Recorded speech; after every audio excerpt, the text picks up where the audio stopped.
겸손과 기도. 찬미 예수님. 그때 예수님께서 제자들에게 말씀하셨다. 나는 세상에 불을 지르러 왔다. 그 불이 이미 타올랐으면 얼마나 좋으랴. 내가 받아야 하는 세례가 있다. 이 일이 다 이루어질 때까지 내가 얼마나 짓눌릴 것인가. 내가 세상에 평화를 주러 왔다고 생각하느냐? 아니다. 내가 너에게 말한다. 오히려 분열을 일으키러 왔다. 이제부터는 한 집안의 5 식구가 서로 갈라져 세 사람이 2 사람에게 맞서고 2 사람이 세 사람에게 맞설 것이다. 아버지가 아들에게, 아들이 아버지에게, 어머니가 딸에게, 딸이 어머니에게, 시어머니가 며느리에게, 며느리가 시어머니에게 맞서 갈라지게 될 것이다. 주님의 말씀입니다.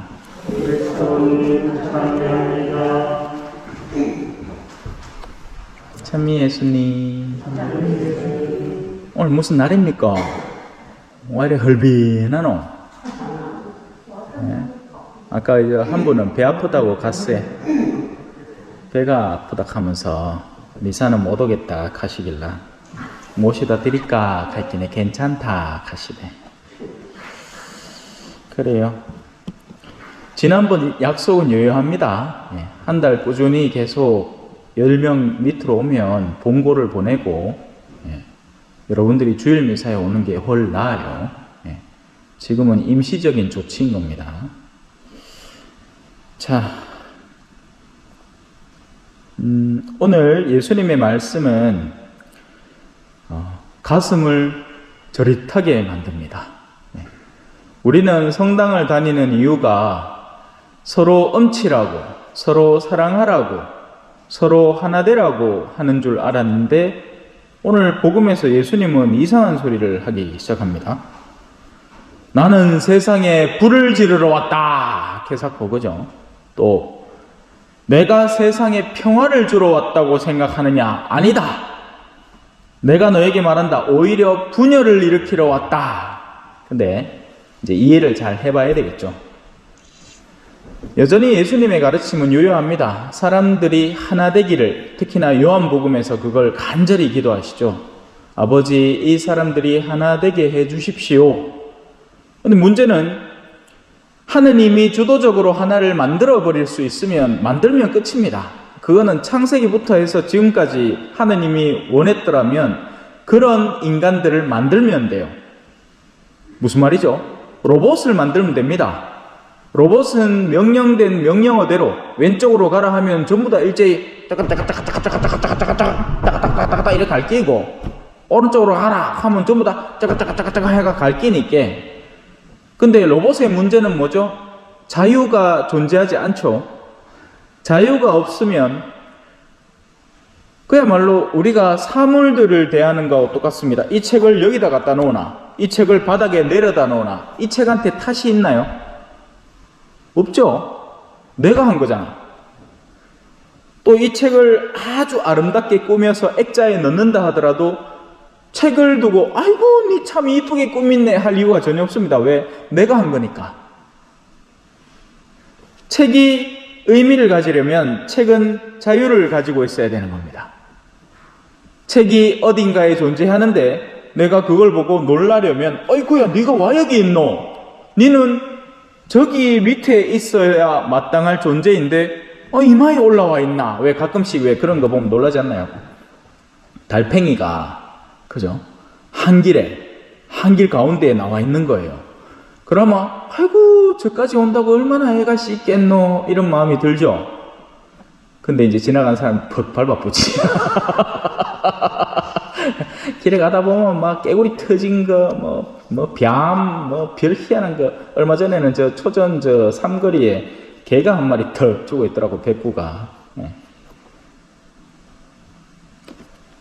그래서 하느님은 기본적으로 사람들이 하나 되기를 바라시고 당신의 외아들인 예수님도 당연히 사람들이 하나 되기를 바랍니다. 하지만 무조건 하나만 되면 돼요. 그럼 이 말은 뭐예요?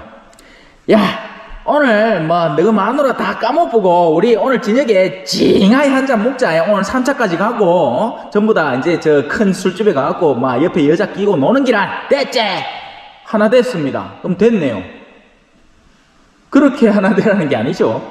이거는 엉뚱하게 하나 되고 있는 거예요. 우리가 남이가 하면서 토할 때까지 술 먹는 게 하나 되는 겁니까? 그건 하나 되는 게 아니에요. 그렇다면 하나됨의 올바른 방향이 존재한다는 말입니다. 하느님을 중심으로 하나가 되어야 하는 거죠. 바로 예수님이 지르려는 불은 그 불이에요. 복음의 정신을 불러일으키는 거죠. 하느님의 본뜻을 이해시키고 그쪽 방향으로 우리를 불사르려고 하는 겁니다. 그러면 불이 나면 어떻게 될까요? 간단해요. 불 쏴지르면 마이크는 살아남고 요 나무로 된 건 타봅니다. 불이 타오르면 하나는 타버리고 그 불을 견디지 못하는 것은 타버리고 그 불을 견뎌내는 것은 더욱더 순결해집니다. 그렇게 해서 자연스럽게 나뉘는 겁니다. 같은 집안에 살고 있다고 해서 모두가 같은 마음을 가지는 법이 없죠. 예를 들어서 남편은 경제에 대해서 더 신경을 쓰고 아내는 자녀 교육에 대해서 더 신경을 쓰면 언젠가 둘은 부딪힐 수밖에 없습니다. 여보, 지금 돈 버는 게 준비 안 와. 우리 아들이 학교에서 이런 문제를 이렇게 다 해가. 아이고 다 괜찮아진다. 왜 괜찮아진다 하나. 지금 그게 아닌데. 지금 더 큰 고민이 있다. 우리 지금 당장 내일 먹고 살 게 없다. 이렇게 하기 시작하면 이제 둘이 갈리는 거죠. 같은 집안에 살지만 마음이 다르기 때문에. 그래서 분열이 일어나기 시작합니다. 한 측은 하느님의 본뜻에 대한 이해도를 더 증진시키려고 하고 다른 측은 그것과 상관없이 놀아나기 때문입니다. 분열을 만들려고 하는 게 아니라 복음의 본뜻이 들어서기 시작하면 그로 인해서 양측이 갈라지는 겁니다. 그래, 고맙게. 그래서 바울 사도는 오늘 복음 하나송에서 이렇게 얘기합니다. 나는 그리스도를 얻고 그분 안에 머물려고 모든 것을 해로운 쓰레기로 여기노라. 아멘. 찬미 예수님, 겸손과 기도.